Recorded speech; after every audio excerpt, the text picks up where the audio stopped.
Akenshi iyo tuzanye ibiganiro bijyanye n'inzoga hari abantu benshi batekereza yuko turi kubataka cyangwa se turi kuvuga tuti mujye mureka inzoga n'ibindi nk'ibyo ngibyo. Bamwe bakanatubwira bati nitwe tuba twaziguriye, kandi koko nibyo, ni amafaranga yawe waziguriye cyangwa wanaziguriwe n'inshuti zawe. Ariko ndagira ngo umpe iminota mike cyane nkubwire ibintu bijyanye n'inzoga, ndetse uze gutega amatwi ibibazo mfite aha ngaha, uze kwibaza uti ese ndi umusinzi cyangwa nywa mu rugero. Iki kiganiro uyu munsi nicyo kiri bugufashe, uraza kusoza wibaza cyangwa se wamenye mu by'ukuri niba uri umusinzi cyangwa utari umusinzi.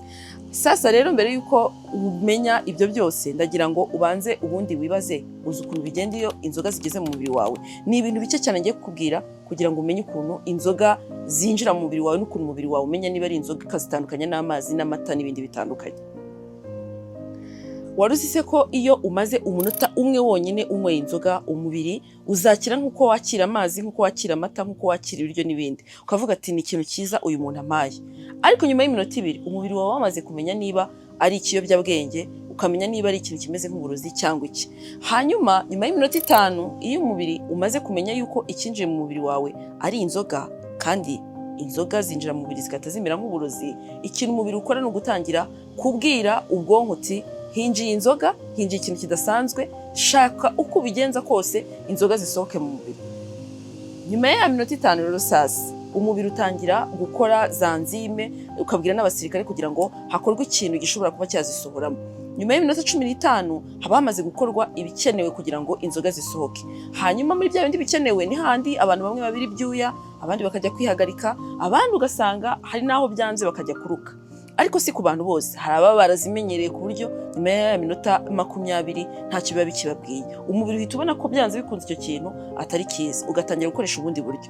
Uburyo bukurikiraho rero ni ubuhe: umubiri urakureka ukazinywa, zamara kugeramo noneho ugatangira kuzisohora wifashishije ibindi bihambaye. Ni handi ushobora gusoma ku icupa rimwe, nyuma y'iminota 5 ukumva ushaka kongera gusubira kuri toilette ukibaza ibiri kukubaho, ariko mu by'ukuri umubiri uba ushaka kuzisohoramo. Hanyuma nyuma y'isaha sasa inzoga uri kuzinywa, umubiri uravuga uti noneho wa muntu ndamwibiki, reka mureka mwiza ashaka, ubundi ndaza gukoreka uko mbigenza. Hakaza kuvamo igihe uri buze kujya kuziruka, cyangwa se niyo bitagenda uko, umubiri ukagira umwuma cyane, hahandi ukenera kuza kunywa amazi menshi ashoboka kugira ngo inzoga zigushiremo burundu. Ariko icyo ntabwo ari nacyo cyanzanye uyu munsi, ubwo nagira ngo ngusobanurire ukuntu bigenda kugira ngo umubiri wawe inzoga zinjiremo. Icyo nshaka ko tuganira ni ibibazo bimwe na bimwe ngira ngo nkubwire, wowe ujye wibaza usubize, hanyuma biraza gusoza bikubwira niba uri umusinzi koko cyangwa unywa mu rugero. Buriya rero ikintu utazi ni uko guhinduka umusinzi ntabwo bigenwa n'inzoga wanyweye, ahubwo bigenwa n'uburyo umubiri wawe uzakira. Ndisobanura aha ngaha. Buriya niba ujya muri resitora ukicara, bamara kuguhereza ibiryo ugatangira gutekereza ukavuga ati atari ko yaba nari mbonye nk'akabyeri cyangwa se nk'akarahure kamwe nkakanywa ntacyo nari bube. Aho ngaho buriya ngo uzatekereze kabiri wamaze kwinjira muri ya nzira yo guhinduka umusinzi. Ikindi, niba uri umuntu ujya urwara, ukarwara nk'indwara runaka, ukajya kwa muganga bakakwandikira imiti, ikibazo cya mbere kikuza mu mutwe kikaba ari ukwibaza ngo ese nshobora kunywa inzoga? Ugatangira kujya kubaza umugore wawe, inshuti yawe, muvandimwe n'undi muntu, atari ko se ino miti yaba hari icyo itwaye umuntu ayinywesheje inzoga? Aho ngaho uzamenye ko burya byanze bikunze uba winjiye mu nzira y'ubusinzi. Sasa rero ikindi kintu kizakubwira ko utangiye kuba umwalkolike cyangwa umusinzi wa danje, ni hahandi uzicara ukagenda ukanywa inzoga n'inshuti zawe, mu gitondo ukaza kwibuka ibintu byawe ugasanga ntabwo uri kubigarura. Buriya ntabwo ari buri gihe umuntu wese abasha kunywa inzoga ngo yibuke ibintu byaraye bibaye ku mugoroba. Ntabwo ari kuba wanyweye nyinshi, ushobora kunywa akarahure kamwe nimugoroba ukavuga ati harya nari ndi kumwe na runaka byagenze bite, ugatangira kujya wibagirwa ibintu byinshi cyane kubera inzoga ukomeza kunywa. Aho ngaho bamaze kwinjira muri ya nzira ya babandi nyine bahindutse abasinzi burundu. Ariko kandi si ibyo gusa, niba uri wa muntu ujya ku kazi cyangwa ukajya ku ishuri, byanze bikunze mu gitondo ahantu hose ugiye umuntu akakumvaho inzoga, bakaba babizi bakajya bavuga ati ni wa mwuka wa runaka, cyangwa bya bindi bajya bavuga bya za nkuru ngo umuntu arahumura nk'abapapa. Iteka ugahura n'akakuka kameze nk'akabapapa, buryo uzamenye ko wamaze kuba umusinzi. Ikindi se, ba bantu bagendana udukombe, cyangwa se ugasanga umuntu ahorana akantu kameze nk'akagurude, umuntu akajya agira ngo harimo amazi, ariko mu by'ukuri wowe ukajya uvuga ati reka ntwaremo inzoga. Burya uba wamaze kwinjira ya nzira y'ubusinzi. Ariko si ibyo byonyine, ikindi kintu gishobora kwereka ko wamaze kuba umusinzi ni hahandi ubona amafaranga, wamara guhembwa cyangwa umuntu runaka yaguha amafaranga, byanze bikunze ugakuraho igice runaka cyo kugura inzoga. aho kugira ngo utekereze ngo reka ntange wenda niba ari 1000 mu kimina, reka se saving aya mafaranga ku ruhande. Ikintu cya mbere utekereza ukavuga ati aya ni amafaranga yo kunywera. Ni byiza ko bigena ukabitekereza, ariko menya yuko buri iyo watangiye gupangira inzoga mu buzima bwawe, buryo burimo winjira muri ya nzira yo guhinduka ubusinzi ruharwa. Ariko si ibyo, wakagombye no gutekereza ukavuga uti ese inzoga nywa zingana gute? Iyo ugeze kuri cya kigero none utakibara, ukajya uvuga ati byanze bikunze inzoga nywa ntazo nzi, nshobora kunywa ikaziye, nshobora kunywa zingahe, cyangwa ukajya wicara mu ruhame.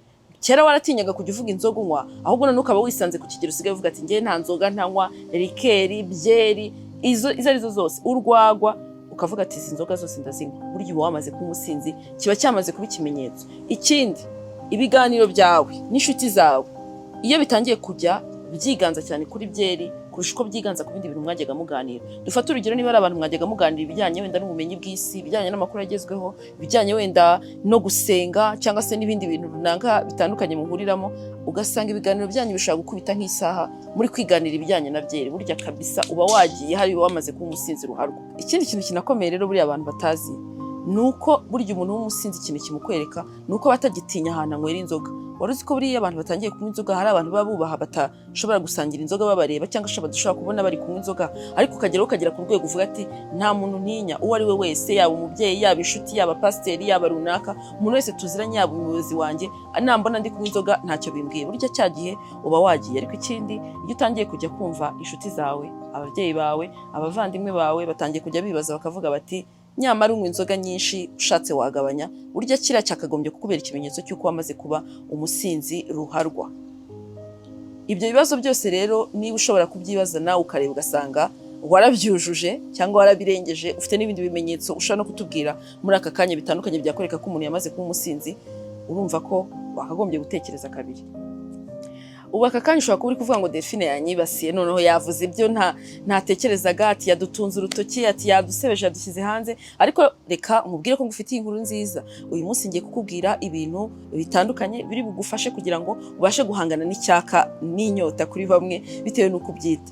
Ndagira ngo nkubwire yuko buriya nubwo utabizi, ufashe amazi ugashyiramo umunyu n'isukari, niyo yaba makeya ukanywa, bishobora kukugabanyiriza cya cyaka wumva ufite buri munsi. Ariko ushobora kumva amazi n'isukari bivanze bibishye, cyangwa ukavuga ati ngiye sindi kwa muganga, ntabwo bagiye ku maserumu ngo nyimire.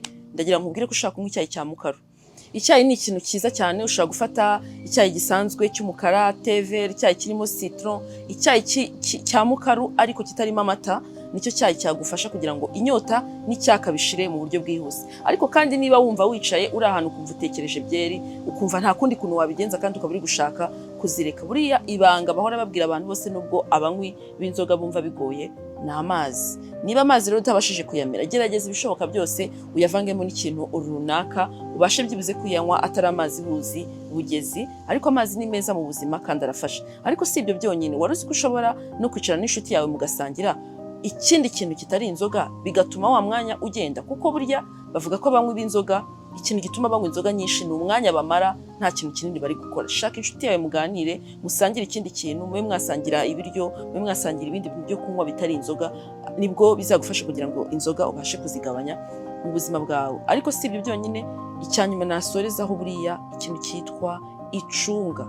Icunga ni ikintu gikomeye cyane ngo mukumara icyaka cy'inzoga kandi atari icyaka cy'amazi cyangwa inyota bitewe n'uko ubyita. Gura icunga rimwe urigumane iteka n'iteka uriryeho. Ariko abafite ubushobozi bashobora no kugura ka pome, nako kugira ngo ka pome gamara icyaka ku muntu unywa inzoga. Ibyo byose rero ni ibintu byagufasha kugira ngo wirinde kugwa muri ya nzira yo guhinduka umusinzi ruharwa. Usanga inshuti n'abavandimwe barimo baragenda bagukwepa. Nyaboneka niba wicaranye n'umuntu iteka icyuya cyayo kikaba ari inzoga, umwuka wawe akaba ari inzoga, gerageza ibishoboka byose ubyirinde. Ushobora kurya kashikrete kakakugabanyiriza wa mwuka.